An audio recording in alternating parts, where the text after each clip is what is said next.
కలిగినటువంటి తండ్రి నాయన పరిశుద్ధుడా మీ కొందనాలు తండ్రి. ఈ సమయంలో నాయన వాక్యము ద్వారా మీరే మాట్లాడాలని యేసు నామములో అడుగుచున్నాము తండ్రి. ఆమేన్ ఆమేన్. దేవునికి స్తోత్రం. హల్లెలూయా హల్లెలూయా. దేవుని బిడ్డలారా అందరికీ వందనాలు. ఈ సమయంలో కూడి వచ్చినటువంటి సంఘ సభ్యులందరికీ కూడా ఈరోజు వాక్యాన్ని చూద్దాం. కీర్తన గ్రంథము 51:8. కీర్తన గ్రంథం 51:8 వచనం చదువుకుందాం. దేవుని బిడ్డలారా, ఉత్సాహ సంతోషములు నాకు వినిపించుము, అప్పుడు నీవు విరిచిన ఎముకలు అరిసింతును. హల్లెలూయా. చూడండి దేవుని బిడ్డలారా, ఈరోజు వాక్యం ఏమిటంటే భక్తుడు చెబుతున్నాడు, ఉత్సాహము సంతోషము నాకు వినిపించండి. హల్లెలూయా. చూసారా దేవుని బిడ్డలారా, ఉత్సాహము సంతోషము నాకు వినిపించుము. ఈరోజు చూడండి, మరి ఎక్కడ చూసినా, ఏ యొక్క గృహములో చూసినా ఉత్సాహము సంతోషము ఉండడము లేదు. ఉంటుందండి? ఉండడం లేదు. అంటే ఎక్కడ చూసినా ఇబ్బందులు కానీ, కష్టాలు కానీ, బాధలు కానీ కనబడుతున్నాయి. కష్టాలు కానీ, బాధలు కానీ, ఇబ్బందులు కానీ. అయితే ఇక్కడ భక్తుడు చెబుతున్న మాట ఏమిటంటే, ఉత్సాహము సంతోషము వినిపించవా తండ్రి. హల్లెలూయా. అంటే మన దేవుడు ఉత్సాహము సంతోషం వినిపిస్తాడు. అందుకే యోబు గారు ఒక మాట అంటాడు. యోబు గ్రంథము 3:26 వచనంలో, యోబు గ్రంథం 3వ అధ్యాయము 26వ వచనాన్ని జాగ్రత్తగా చూచినట్లయితే, నాకు నెమ్మది లేదు, సుఖము లేదు, విశ్రాంతి లేదు, శ్రమయే సంభవిస్తుంది. చూడండి దేవుని బిడ్డలారా, దావీదు గారు ఏమన్నాడు? నాకు ఉత్సాహము సంతోషము వినిపించండి అన్నాడు. అంటే ఇప్పుడు అతనికి ఏమి వినిపించడం లేదండి? ఉత్సాహం వినిపిస్తలేదు, సంతోషము. చూడండి, ఒక వ్యక్తి ఉత్సాహంగా ఎప్పుడు ఉంటాడండి? తనకు నచ్చిన పని జరిగినప్పుడు. ఒక వ్యక్తి ఎప్పుడు ఆనందంగా ఉంటాడండి? నచ్చిన పని జరిగినప్పుడు, మనసు ఆనందంగా ఉన్నప్పుడు. అయితే భక్తుడు అంటున్నాడు, అతనికి ఉత్సాహము లేదు, సంతోషము లేదు. అయితే యోబు గారు ఏమన్నాడు? ఇంకా ముందుకు వెళుతూ, నాకు నెమ్మది లేదు, సుఖము లేదు, విశ్రాంతి లేదు, శ్రమయే నాకు వస్తుందన్నాడు యోబు గారు. అయితే అతనికి ఏం వస్తుందటండి? శ్రమయే వస్తుంది. చూడండి దేవుని బిడ్డలారా, శ్రమయే నాకు సంభవించుచున్నది.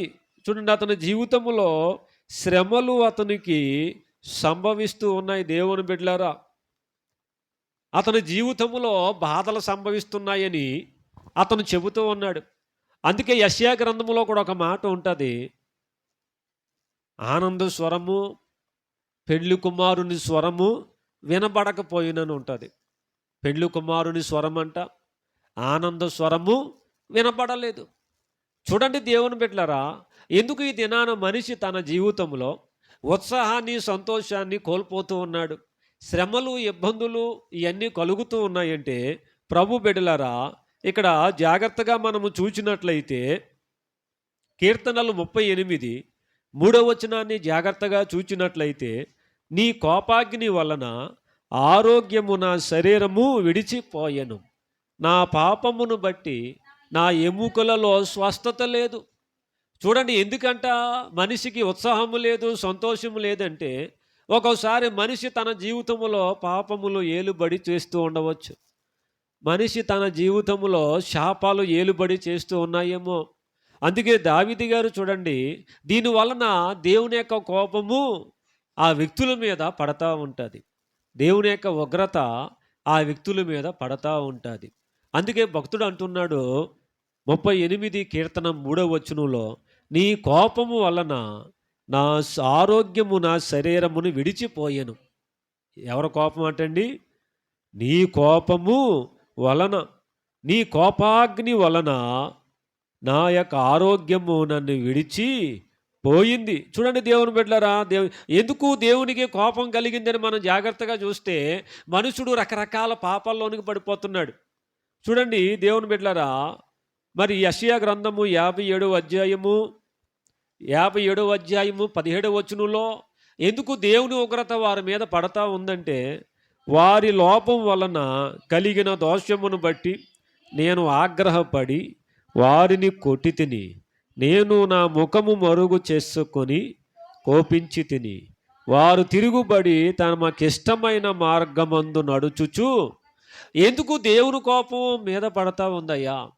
ఎందుకు దేవుడు కోపగించుకొని ఉన్నాడంటే, ఈరోజు నరులు కానీ ఒక వ్యక్తి కానీ వాక్యం వారు లోపం వలన కలిగిన లోబడిపోతూ ఉన్నారు. ప్రతిదానికి లోబడిపోవడమే. చూడండి దేవుని బిడ్డలారా, అందుకే యోహాను పత్రికలో మనం జాగ్రత్తగా చూస్తే శరీరాశ, నేత్రాశ, జీవపు డంబమంట, ఈ మూడు కూడా మనిషి దినాన ఈ మూడు వాటిల్లో ఏదో ఒక దానికి కనెక్ట్ అవుతూ ఉన్నాడు, లోబడిపోతూ ఉన్నాడు. శరీరాశకు కానీ, నేత్రాశకు కానీ, తర్వాత జీవపు డంబానికి కానీ. కానీ వాక్యంలో ఏముందంటే, వారు లోపం వలన కలిగిన దోషాన్ని బట్టి నేను ఆగ్రహపడి వారిని కొట్టి తినయ్యా. దేవుడు ఏమన్నాడు ఇక్కడ? వారు లోబడిపోతూ ఉన్నారు. అందుకే దేవుడు అని వీరు లోబడనొల్లని ప్రజలు అని అంటాడు ఒకసారి. కనుక దేవుని బిడ్డలారా, దేవుని సంగమా, మరి దినాన దేవుడికి ఎందుకయ్యా కోపం వస్తుందంటే, నువ్వు దేనికి లోబడుతూ ఉన్నావు, దేనికి లోబడిపోతూ ఉన్నావు? ఒకసారి ఆలోచన చెయ్యగలగాలి దేవుని బిడ్డలారా.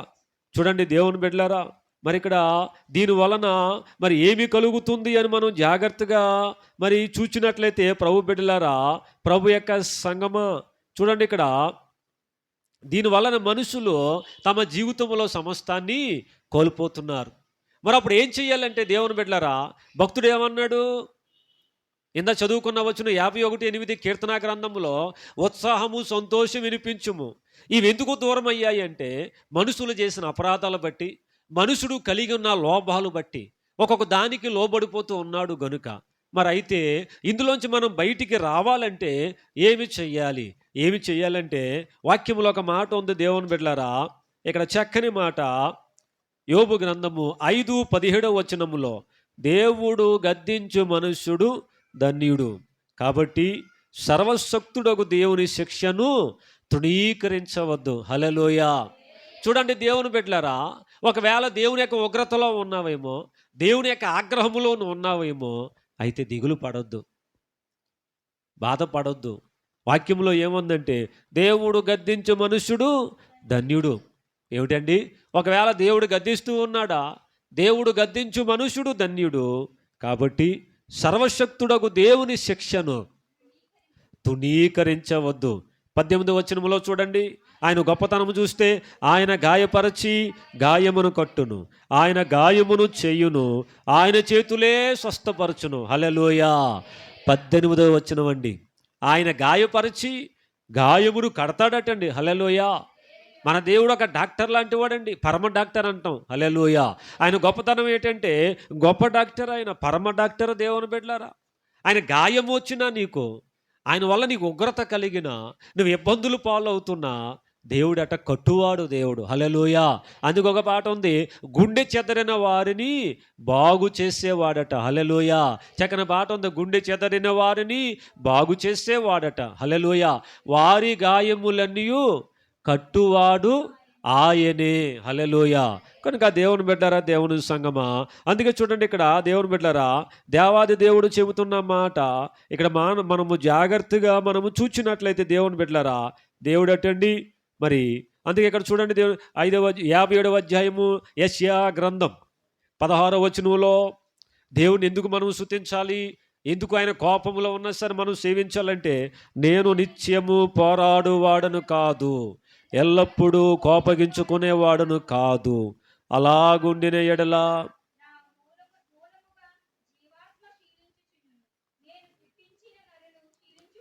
చాలండి. హల్లెలూయా. హల్లెలూయా.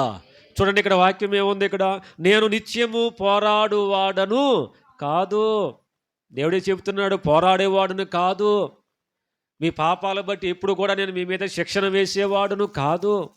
కొంతమంది అనుకుంటారు కదా, దేవుడికి శిక్ష వేస్తున్నాడండి, దేవుడు నా మీద దోషాలు పెట్టి నేను చాలా ఇబ్బందులు పడుతున్నానని. కానీ వాక్యములో ఏముందంటే, నేను నిత్యము పోరాడువాడను కాదు, ఎల్లప్పుడూ కోపగించుకునేవాడును కాదు. దేవుడట ఎప్పుడూ కోపపడేవాడు కాదటండి.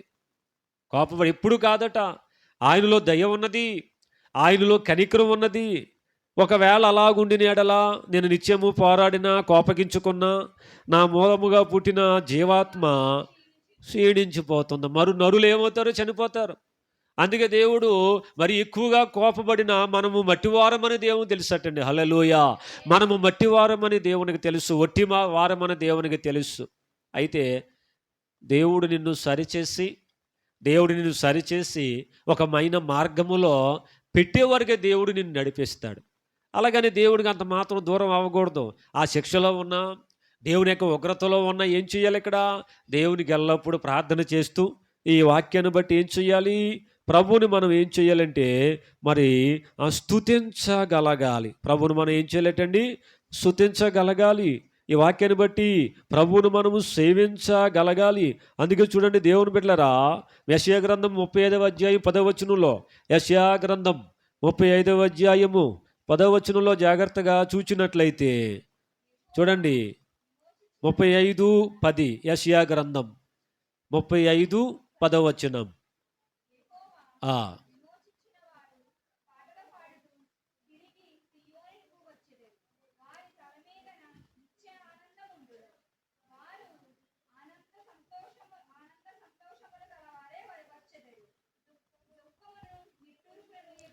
చాలండి. హల్లెలూయా. దుఃఖము నిట్టూర్పు ఎగిరిపోతుందట. హల్లెలూయా. చూడండి, ఇక్కడ యెహోవా విమోచించిన వారు ఎవరటండి? యెహోవా విమోచించిన వారు. దేవుని బిడ్డలారా, యెహోవా విమోచించిన వారు. చూడండి, వారి తలల మీద నిత్యానందముండును. వారి తలల మీద ఏముంటుందంట? నిత్యము ఆనందం. తల అంటే ఏంటండి? లోన. ఈరోజు చాలామంది తలలో ఎక్కువ ఆలోచనలు ఎక్కువైపోయినాయి, ఎక్కువ తలంపులు ఎక్కువయ్యి చాలామందికి నిద్ర కూడా పట్టలేనటువంటి పరిస్థితి. తలలో ఎక్కువ ఆలోచనలు ఎక్కువైపోయి, తలలో ఎక్కువ డిప్రెషన్కి. కానీ వాక్యములో ఏముందంటే, వారి తలల మీద నిత్యానందము ఉండునుగాక. హల్లెలూయా. వారు ఆనందము సంతోషము గలవారే వచ్చేదరు. హల్లెలూయా. ఇంతక భక్తుడు ఏమన్నాడు? 51:8 కీర్తన గ్రంథములో, ఉత్సాహము సంతోషము వినిపించు ప్రభువా అని దేవునికి ప్రార్థన చేస్తున్నాడు కదా. కానీ ఇక్కడ వాక్యం ఏముందండి?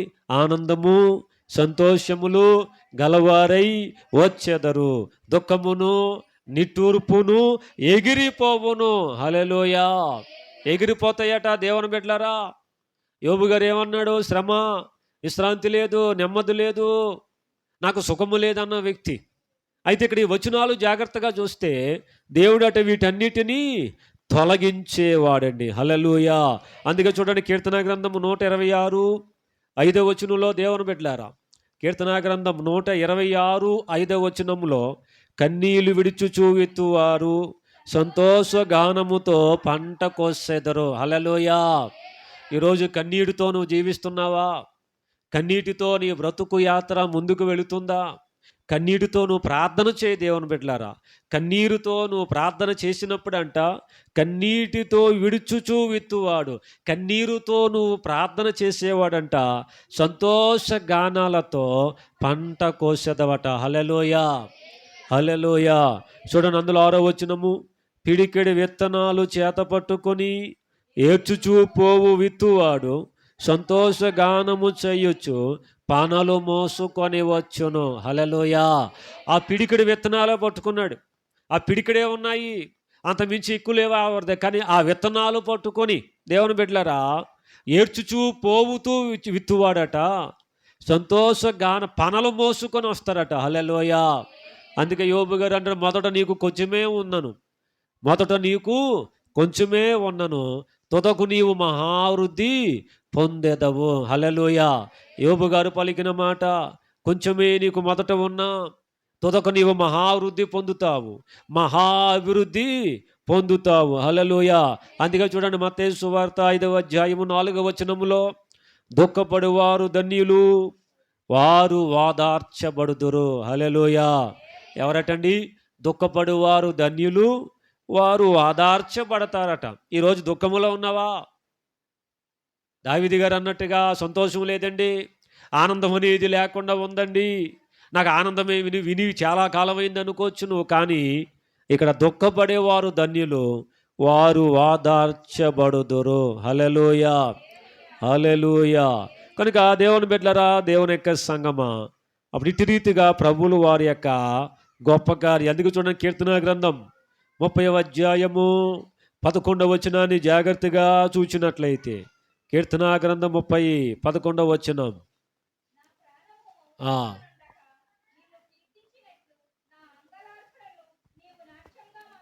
చాలండి. హల్లెలూయా. ఏమన్నాడు దావీదు గారు? విని చాలా కాలమైందయ్యా.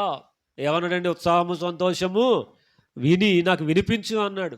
వినిపించు అన్న వ్యక్తి మళ్ళీ అన్నాడు ఇక్కడ, నా ప్రాణము మౌనంగా ఉండునట్లు, మౌనముగా ఉండక నిన్ను కీర్తించున్నట్లు నా అంగలార్పును నీవు నాట్యముగా మార్చి ఉన్నావు. హల్లెలూయా. అంగలార్పు అంటే ఏంటండి? బాధ.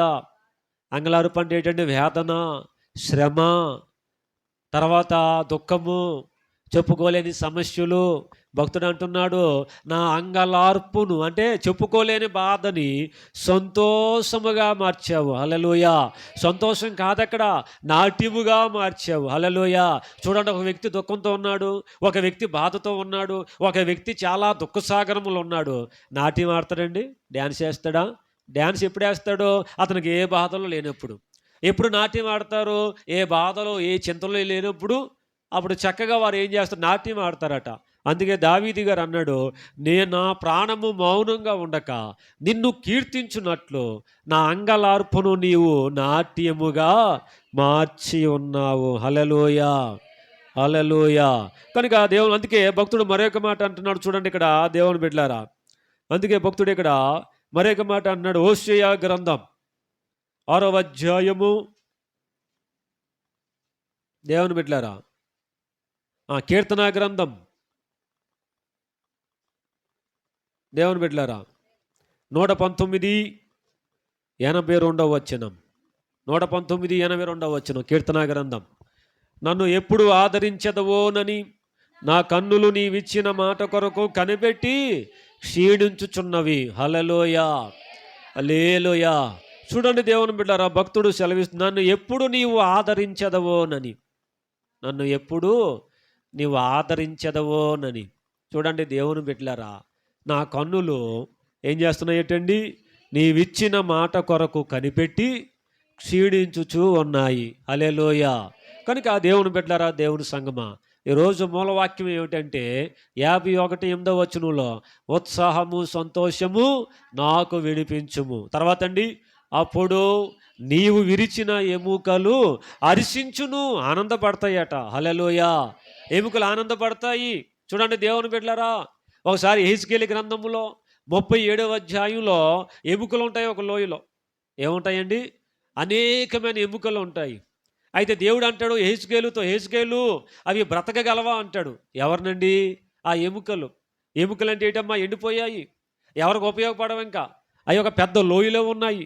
అయితే ప్రభువా అన్నాడు యెహెజ్కేలుతో, యెహెజ్కేలు అవి బ్రతకగలవంటే అతను అంటాడు, ఏ ప్రభువా నాకు తెలియదు నాయనా, మీ చిత్తమే అంటాడు. అప్పుడు దేవుడు అంటాడు, నీవు ప్రవచించు, నువ్వు ప్రార్థన చెయ్యి, అవి బ్రతకాలన్నప్పుడు అతను ప్రార్థన చేస్తే ఆ ఎముకలు అన్నిటికీ కూడా జీవం వచ్చేయటండి. హల్లెలూయా. కనుక దేవుని బిడ్డలారా, అందుకే దావీదు అంటాడు, అప్పుడు నీవు ఇరిచిన ఎముకలు హర్షించును. హల్లెలూయా. ఈరోజు నువ్వు ఇబ్బందుల్లో ఉన్నావా? దేవుని యొక్క ఉగ్రత నీ మీద ఉందా? దేవుని యొక్క కోపాగ్ని నీ మీద ఉన్నదా? దేవుని బిడ్డలారా, ఈ మాటల ప్రకారము దేవునికి ప్రార్థన చెయ్యి. ఈ మాటల ప్రకారము దైవదేవునికి వేడుకో. ఈ మాటల ప్రకారం అవును తండ్రి. అందుకే చూడండి 119వ కీర్తనలో ఒక మాట ఉంటుంది. దేవుని బిడ్డలారా, ఆయన కరుణ కలిగిన దేవుడు అని ఉంటుంది. హల్లెలూయా. ఆయన ఎవరటండి? కరుణ కలిగిన దేవుడు. ఆయన దయ కలిగిన దేవుడు అటండి.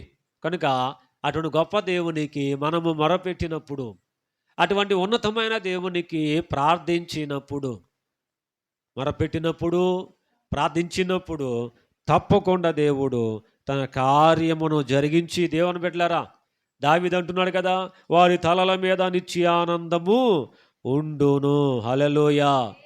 వారి తలల మీద ఏముంటుందండి? నిత్యానందముండును. యెషయా గ్రంథములు యెషయా భక్తుడు అన్నట్టుగా వారి తలల మీద నిత్యానందముండును. వారు ఆనందములు సంతోషము గలవారే వచ్చెదరు. దుఃఖమును నిట్టూర్పును ఎగిరిపోవును. తప్పకుండా దేవుని బిడ్డలారా, దేవాది దేవుడు అన్ని తీసివేస్తాడండి. నువ్వు కలిగిన దుఃఖం, నువ్వు కలిగిన అప్పులు, నువ్వు కలిగిన సమస్యలు, నీకు వచ్చిన ఒంటరితనము, ఇవేమి నీతో పూర్తిగా ఉండవండి. హల్లెలూయా. ఎప్పుడు నిన్ను ఏలుబడి చేయవు, ఎప్పుడు నిన్ను పరిపాలించవు. కొంతమంది అంటారు, పాస్టర్ గారు, ఈ అప్పులు నన్ను పరిపాలిస్తున్నాయండి, ఈ దుఃఖము నన్ను పరిపాలిస్తుందండి, ఈ యొక్క మనశ్శాంతి లేక నేను సాతాను అధికారంలో ఉన్నానండి. కానీ దేవుని బిడ్డలారా, వాక్యాన్ని నమ్మినట్లయితే అవి ఎగిరిపోతాయటండి. హల్లెలూయా. దుఃఖమును, నిట్టూర్పును, బలహీనతలను, ప్రతి సమస్యలు కూడా దేవుడు ఎగిరిపోయే విధంగా చేస్తాడు. హల్లెలూయా. ఎప్పుడు నీతో పాటు ఉండవు, నీతో పాటు ఉండేది దేవాది దేవుడే. హల్లెలూయా. నీతో పాటు దేవాది దేవుడే. దేవుడే ఒక సూర్యునిగా, దేవుడే ఒక తేజోమయుడిగా నీకు తోడుగా ఉంటాడు. హల్లెలూయా. హల్లెలూయా. దేవాది దేవుని బిడ్డవు. అందుకే చూడండి, ఇక్కడ చివరగా చూస్తే మనం దేవుని బిడ్డలారా, ఎంత గొప్ప మాట అంటే, కీర్తన 35:10 ప్రభు స్తుతిస్తున్నాడు భక్తుడు ఇక్కడ ప్రభుల వారిని. అప్పుడు యెహోవా, నీ వంటి వాడు ఎవడు? మించిన బలము గలవారి చేతి నుండి దీనులను, దోచుకొని వారి చేతి నుండి దీనులను, దరిద్రులను విడిపించువాడవని అని నా ఎముకలన్నీ చెప్పుకొనును. హల్లెలూయా.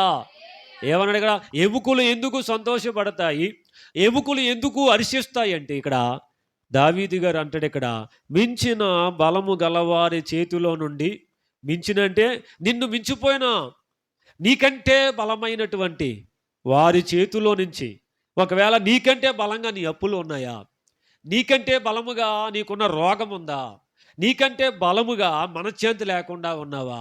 కొంతమంది అంటారు, పాస్టర్ గారు, నా సమస్యలో నన్ను మించిపోయే అంటారు. కొంతమంది అంటారండి. కొంతమంది అంటారు, పాస్టర్ గారు, ఏమండి, నేనండి నా సమస్య నన్ను మించిపోనియండి, నా సమస్యలు నా పైన మించిపోని, నా తల కన్నా మించిపోని, ఈ సమస్యలు నన్ను కృంగదీస్తున్నాయని.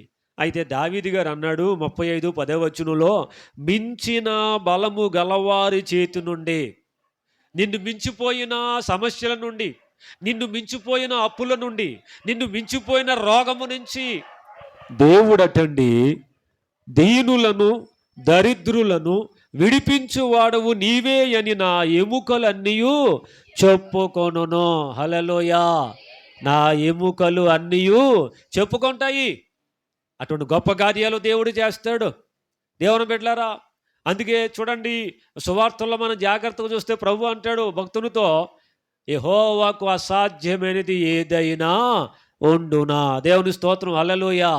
దేవునికి అసాధ్యమైనది ఏమీ లేదు కనుక తప్పకుండా దేవుడు సమస్తమును జరిగించేవాడు గనుక, నీకు ఉత్సాహం సంతోషాన్ని నింపింపజేస్తాడు గనుక, ఎముకలన్నీ కూడా హర్షిస్తాయి గనుక, ఈ మాట ప్రకారం ముందుకు సాగుదాం. దేవుడు దీవించునుగాక.